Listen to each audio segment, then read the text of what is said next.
first of all? Well, I'm the grandmother of all the Speirs kids. And you're Roberta? Speirs. Roberta Speirs. Uh-huh. And what's your middle name? Bastion. You go by Bastion, which is your That's maiden my name. maiden name. Mm-hmm. So tell me about the Bastions and Oh, what it was like being raised on wasn't it a ranch you were raised on? yeah, I was raised on a ranch. Mm-hmm. And how many years did you live there? Oh, about 20.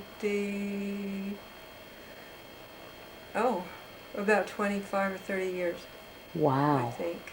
We lived there. And so how many children did your parents have? They had 7. 7? They had, I think, let me count. 1, 2, 3, 4, 5. They had 2 boys. Yeah. And yeah, 7. And what were your parents' names? Vilda Robinson Bastion. And my father's name was Cyril Orson Bastion. And what did your dad do for a living? He was a farmer and a rancher. So you all had to work on the farm there, huh? Yes, uh-huh. And where was that you Well, we lived? started in Hyco, on the Hyco Ranch, and we were there for 3 or 4 years, and then we moved to the ranch that we grew up on. Was that in Nevada? Yeah, they're both in Nevada. Okay. We moved to Nevada when I was 4. I remember driving all the way. We had flat tires every few miles. We had to stop and fix in one of those old cars, you know, the ones we used to drive in. So we lived there. We moved there then. My grandmother and grandfather Robinson and their family, and mom and dad, and they had 3 children there. And did you live in Alamo as well? We lived in Alamo for a short time. Dad bought a place there, and then he went to work on a project that was not too far from Alamo, and he was gone most of the time, but we lived there in Alamo in that place. I don't think it was more than a year. It was not. It was just a kind of a. I know we bought the place and sold it to my aunt or something afterward. But it was not a pleasant time. Did you have to work hard on the ranch yourself? We all worked on the ranch. You know, when you're kids, you make fun out of anything. We enjoyed the things we did, but we all worked. You know, we weeded the garden and we hoed the garden and we picked the fruit and that kind of stuff. You keep busy on a big ranch. Tell us how you washed your clothes. Well, we washed our clothes. We had a big tub outside and that we could put on a tray. We would heat the water on the ground. I mean, on the fire that was built there. We would heat the water in that first, and if we had things that needed to be rinsed, if they had stains on them that needed to be taken out before you put them in the hot water, we sorted clothes just like you do now. We sorted them out so the light colors were done first, and the last were the overalls and stuff like that really got dirty. That's what we did. But that's the way we washed for most of the time I was home. We finally got a washing machine.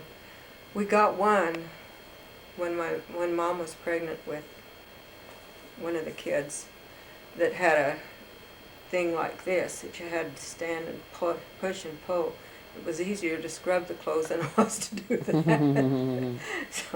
But we did that, and we had a lot of fun. The girls, I can't remember how old we were, but Bea and I would do the washing one week, and Karma and Wilma would do it the next week. And this one week, Bea and I got everything washed, and we had washed all the panties and stuff. And we made the starch to put on to rinse the starch clothes in, and decided that we'd play a trick on the other girls, and we took their panties and put a blob of starch in the crotch of every pair of panties. So how did they react to that? they reacted by tying ours while they were wet, tying them up in knots all over. So it sounds like you had a little fun on the ranch. We did have fun. It was not all work. There was a lot of fun. My mother would make cheese, and we canned a lot of fruit. Bottled a lot of fruit. That's what you did then. You bottled it.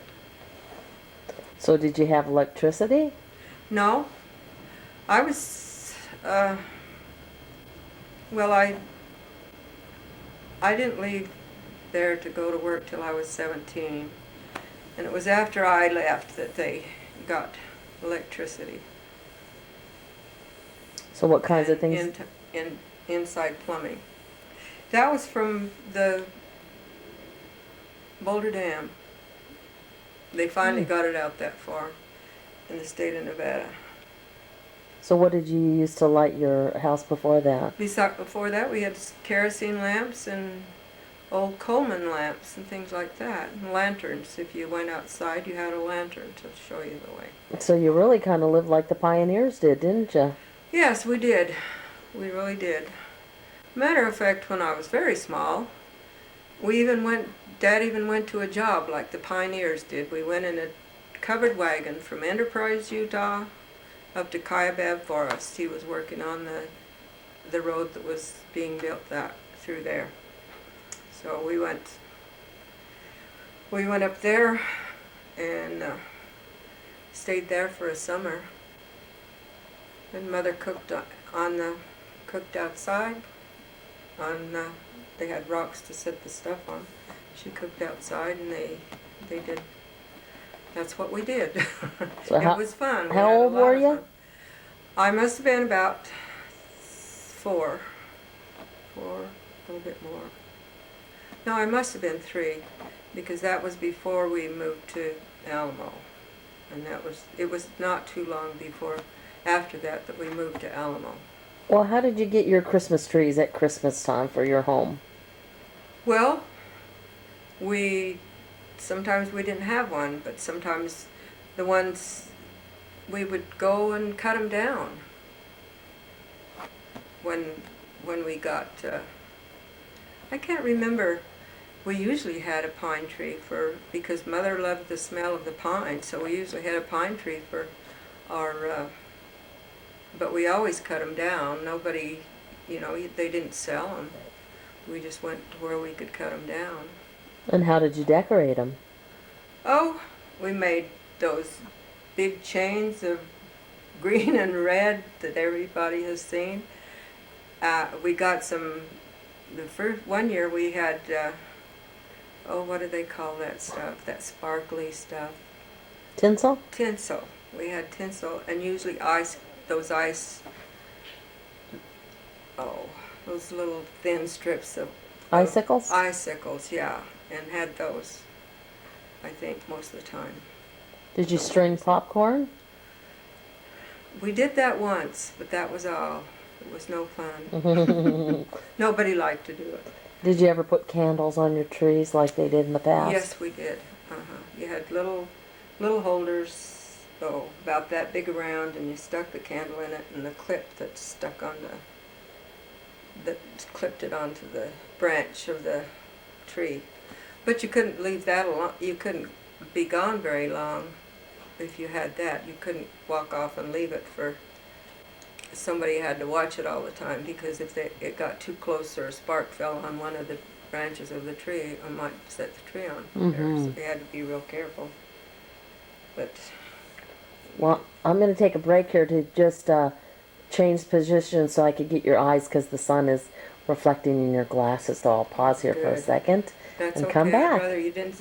More from Grammy in a minute. Oh boy, I really feel stupid doing this.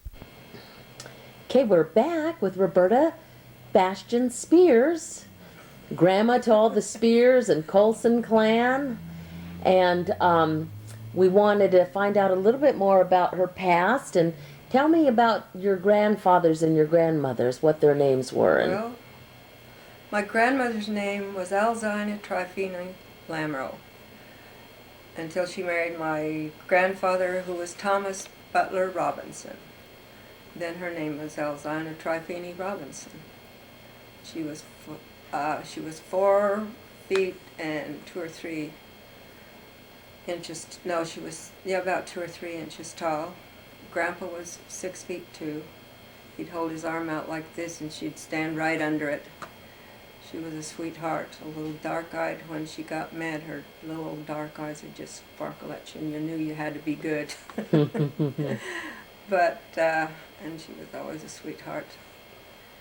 That was your mother's mother. That was my mother's mother. My father's mother was Pearl Huntsman. And my grandfather's name was Louis, I think his initial was H, I'm not sure. Bastion. So mother was Vilda Robinson Bastion, and my father's name was Cyril Orson Bastion. And my grandmother Bastion was a real sweetheart. My grandfather Bastion taught school for a long time, and then they moved up by Spanish Fork around there and started raising berries and things. We used to go on the train and go up and help them pick berries in the spring and early summer. I think just for a trip. I don't think we did a lot of good, but we enjoyed picking it and being with Grandma and Grandpa. So did you get to see your grandparents often? We at least once a year we saw most of them. Sometimes it was 2 years, because it was a long ways to drive with that many kids and everybody. There were not too many times that Dad could get away from the farm. Well, tell me the names of your brothers and sisters. Let's see. Beatrice is a sister next to me. Wilma is the sister next to her, and Karma is next. Wait a minute. Wilma, Karma. Oh, Wilma, Karma. Wait a minute. I'm losing one. Roberta, Beatrice, Karma.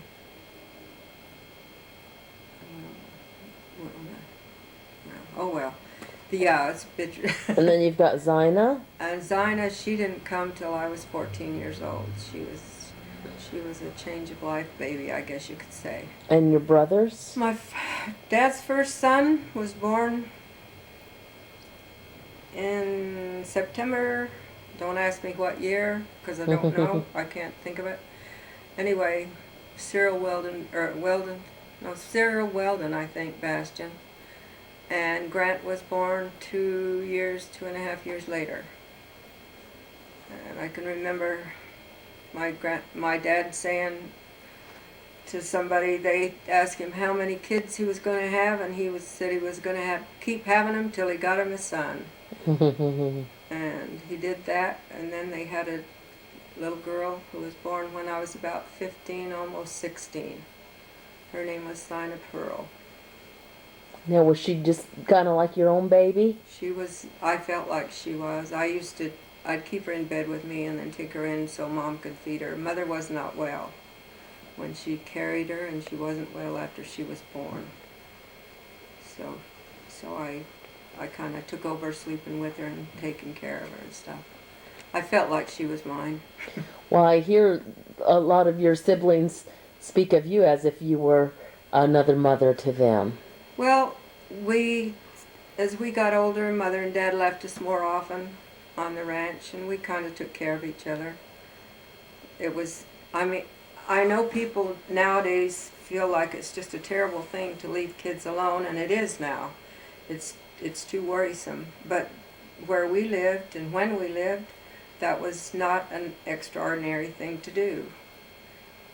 We all knew we had our chores, we did those, and we got after each other if we didn't get them done, and we just, it wasn't, I don't ever remember feeling bad or feeling like somebody was picking on me when I stayed and took care of the kids while Mom and Dad did the things they liked to do. What era was that you lived in? What the? I think in the I was born 20. I think it was in 30s and 40s, like that.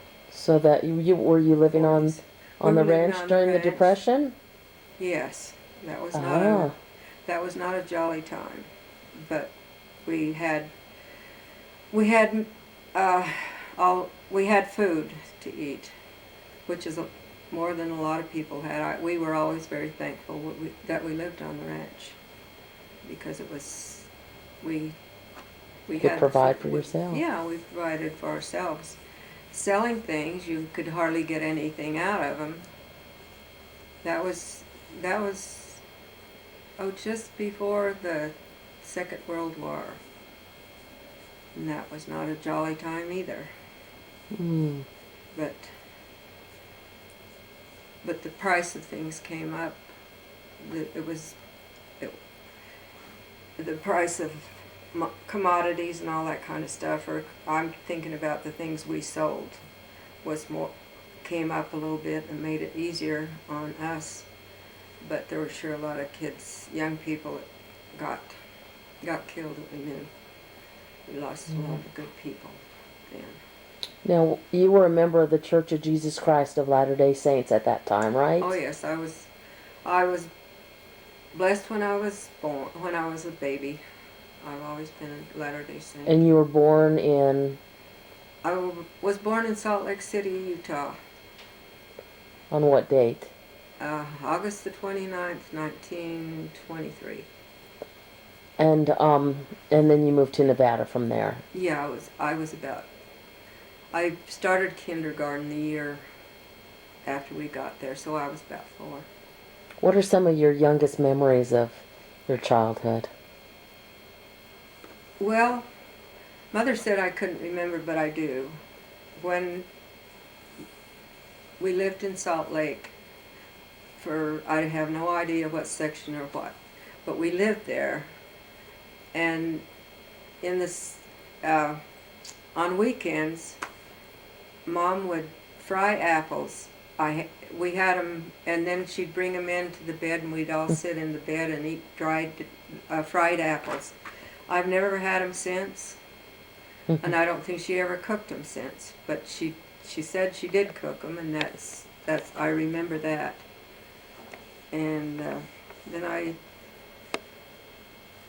remember after, let's see, just before Wilma was born, we moved to Enterprise, Utah. And Mother and Dad went to the dance and left B&I. It was a holiday Christmas dance or something. I know there was skips of snow on the ground. We woke up and they weren't there. So in our bare feet and nightgowns, we went out looking for them. And somebody went to the dance and told them that we were wandering around outside, Oh no! calling them. So they come back and picked us up and put us to bed. Those are the couple of the things I remember the best. And when I was the youngest, that I remember, I think. Now, what did you do one time on the ranch when it was raining and there was lightning threatening the area? And Mother and Dad were not there then, and I got a big tractor wheel and rolled it in the house and made all of them sit on it, because I thought if the lightning struck, the rubber would keep us from dying. Come to find out, we'd have been struck dead no matter what if it had hit us, but I thought I was protecting us. Aww. Well, your mom was rather on the shorter side, wasn't she? Yeah, Mom was 5'2".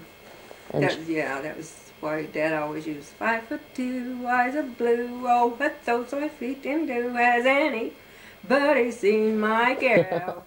Turned up toes, turned down hose. Yes, sir. Baby, one of those. What did she think when he'd Oh, sing she that? used to hit him with a spoon. Oh, well, did you go to church dances and youth activities while you lived on the ranch? We went to church dances, usually the things they had in the evenings. We couldn't always go.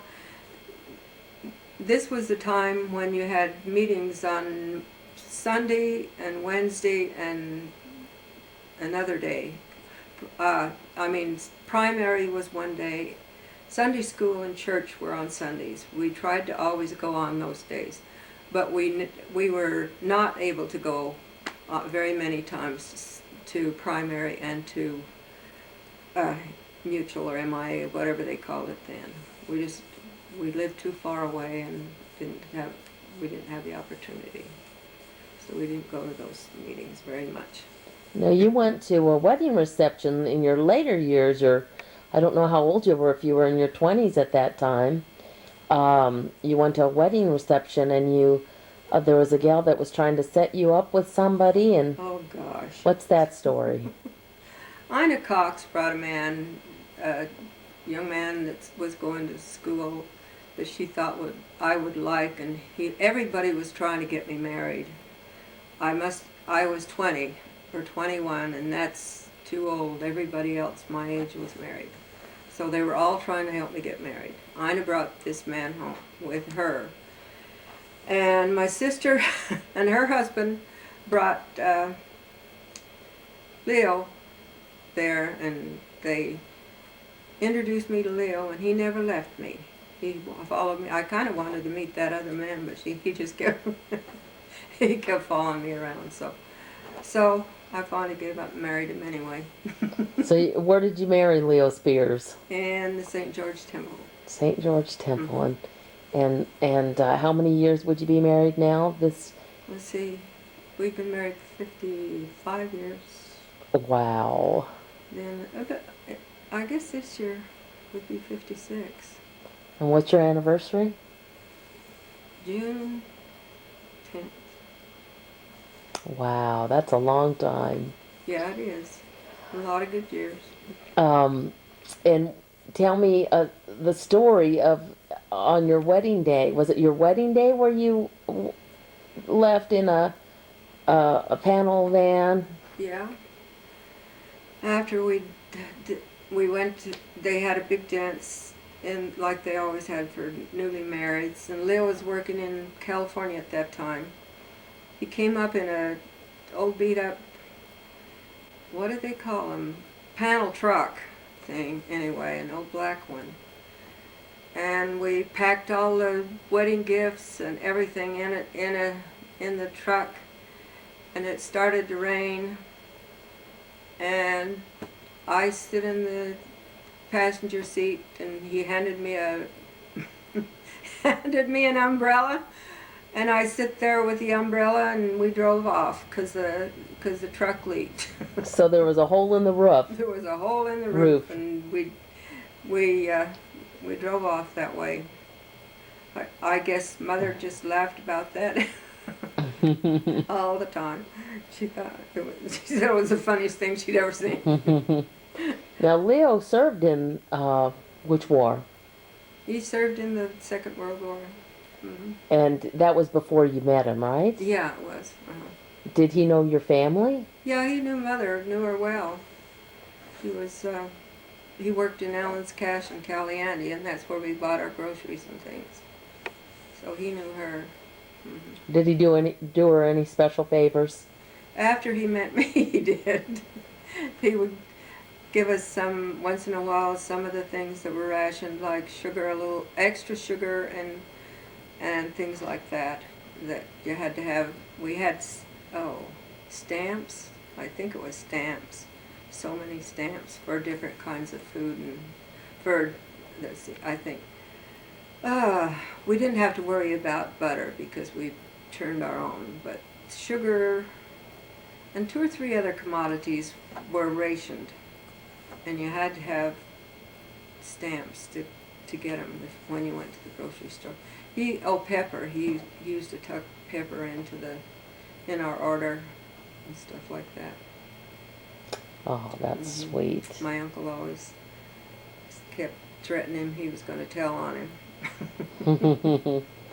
Well, there was you came to visit us here in North Carolina, and Jim had planted some purple pansies up front, and it made you think of a little song that your mother always sang. What was that song? Oh, God. Little purple pansies touched in yellow gold, growing in one corner of the garden old. Other flowers go weary, we must try, just one spot to brighten you and I. When the days are dreary, dark and cold, and the rain falls softly on the garden old. Other flowers go weary, we must try, just one spot to gladden you and I. Oh, that is a sweet song. I always thought it was. I loved it. So your mom sang to you lots? Yeah, she did. She sang to us when she was feeding the baby. She would sit and nurse the baby, and to keep us quiet and keep us out of mischief, she would sing. Aww. And we'd always. It was a good time. Now your father had a political background, didn't he? He didn't have a background politically, I don't think. He just was very interested in politics and the government, the way the government was run, and wanted to have a say in the way things were being done in the state.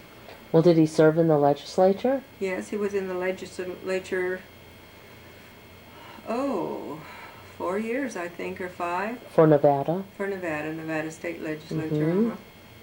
I went, the first year he was there, I went with him, and it was an attaché, which meant I went from desk to desk and put the new bills and things into their books that they had. But well, what other jobs did you have as you were growing up?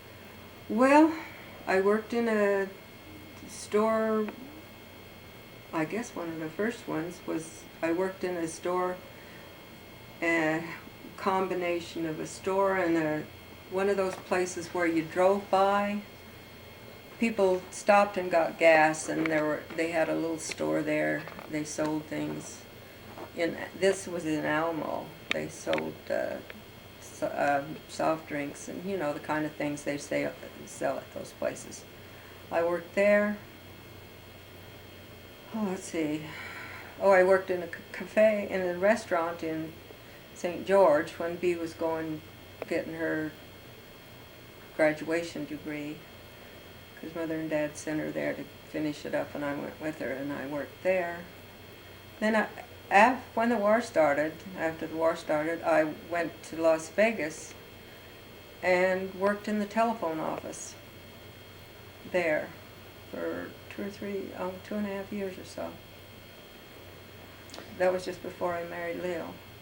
After the war, I worked when the war was on. It must have been 4 or 5 years, I guess. I get mixed up with the darn times. I know I was there for quite a while, and then I quit and went home when I got engaged to Leo. Now, how did he propose to you? I'm not going to tell you. Oh, you're So not. there. Okay. But he did? Yes, he did. And you got married, how long was your engagement?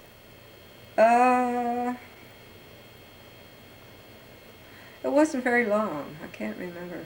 I don't remember the exact date. Well, did you all travel, your families all traveled to St. George for your sealing? None of Leo's family came, but our family went because Bea and Mark had already been married in the temple. They wanted to go through with us. Wilma and Richard hadn't been married in the temple, and they were going to go through for their endowments. So we all went through the temple on the same day. Bea and Mark just went and did their work, but Wilma and Richard were sealed. Leo and I were married.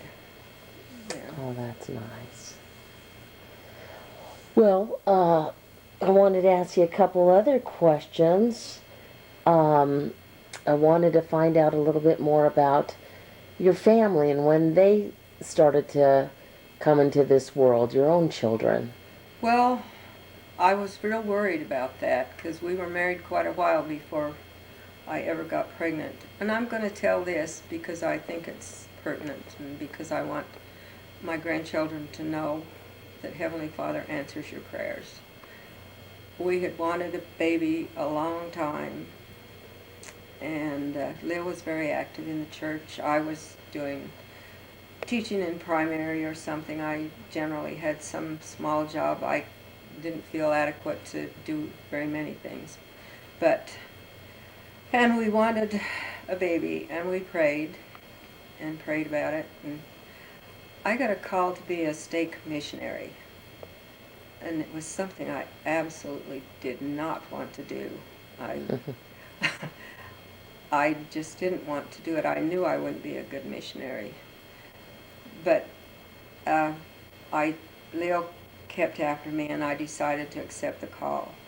When the man set me apart, and I don't remember his name, and I don't think I've ever seen him since, he promised me. About how you got a call as a stake missionary.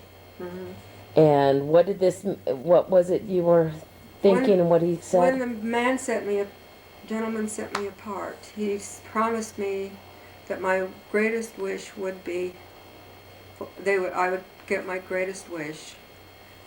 And he didn't know me. He didn't know what my greatest wish was. But I served 2 years, and the September after I was released from my mission, I got pregnant with Chris. And then Wow. they came every 3 years. Is that right? Until I had them all. Oh, and So, now. I mean, that is just to tell you all that prayers are answered in their time and when you're ready for them. And always remember that. And to do the things that people ask. If you're called to do a job, do it. Because you never know what blessings you'll receive from doing that job. Don't do it because you think you'll get blessings either. I actually didn't think, I didn't think much about that until after I got pregnant with Chris. Dad reminded me of that. He said, remember what they promised you when they set you apart. And I said, yes. And he said, and what was your greatest wish? And I said, we wanted to have a baby. And he said, well, you finished your calling and you had your baby. He said, just always remember that. Oh, that's special. And I always considered every child I got a blessing. I really did. And they're still a blessing. So remember. And the grandchildren are just icing on the cake. So Christine was born in September. Mm-hmm. And she was your first child. Yeah. And then your second child was? 3 years later, Jim was born in October. Cyril James. Cyril James. And he was born in October. Uh-huh. And then you had? 3 years later, Kent Robert Speirs was born. And he was born in September. Uh-huh. And then you had your last child. When Kent was born, the nurse said, well, see you next year. And I said, no, you won't see me for 3 years because I have babies every 3 years. And John was born 2 years later. Aww. So. Yeah, the sweetest That kids. was a blessing. How do you feel about your children? Oh. Well, I'm not going to cry now, but they're the greatest blessing a person can ever have. There's just nothing to compare with having a baby and watching them grow and watching them progress and seeing them with their families and that. It's just the greatest thing in the world to do that. And then to see their children and watch them grow and progress. You just don't know until you try it. I think I'm just very grateful to Heavenly Father for all my many blessings because I've had an awful lot of them. So I've had some pretty rough times too, but the blessings are the most important. Oh. You can overcome things, other things, but blessings are something you just have to keep thanking Heavenly Father for all the time, because they're precious. Well, do you have something to say to your posterity? You're going to have lots of people watching this, so you're going to have your grandchildren, your children, your great-grandchildren, and many to come that will enjoy this videotape and hearing your stories and your testimony and your thoughts and your songs. Is there anything you'd like to say to all these people? There's something I'd like to say to all of them. Remember who you are. Remember who your parents and your grandparents are, and your all. Remember the things that they did, and remember them, and try not to tarnish any of the wonderful things that the families have done. Not that we've done anything outstanding, and not that we've done anything earth-shaking, or not that I think we've helped a lot of people. I think we've done a lot of good in the world. And just remember that all the time. It's your responsibility to make things better for the next generation. And if you do that, you can be it's the greatest blessing in the world. I haven't done any great things. I haven't been one of these people that can tell you things that will just wrench your heart or anything else. I'm a very ordinary person who loved Heavenly Father and loved her children and grandchildren and her grandparents and her aunts and uncles and everything else, everyone else that I've come in contact. I think I've loved everybody. And remember too that there's good in everybody. You don't throw people away if they do something that you don't like or that's not according to your dictates or anything else. If they do something that's terrible, don't throw them away. Just love them and hug them and keep them, because you don't know what good they might be doing someplace else. One of the hardest things I've had to do is, and I think I've finally done it, is quit judging people. If you live long enough, you'll look back and see some of the people that you judged and see how wrong you were about them. And then you don't have an opportunity to go back and apologize to them for what you've done. I just think you need to love people and try to overlook any of their difficulties and that, and help them to overcome difficulties if they want to. If they don't, just love them for what they are. Because people, I don't know. I just think people are very, very important to everybody. And would you like to share your testimony? Yes.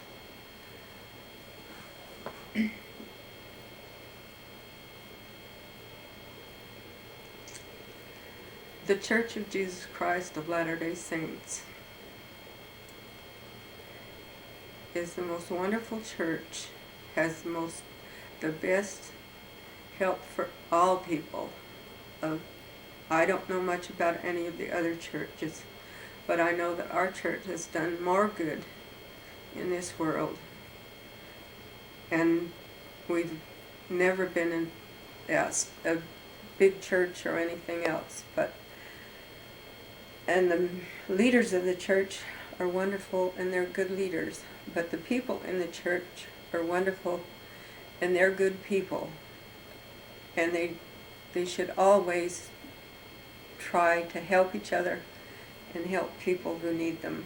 And I think that's one of the main things that the Latter-day Saint Church does, is tries to help people.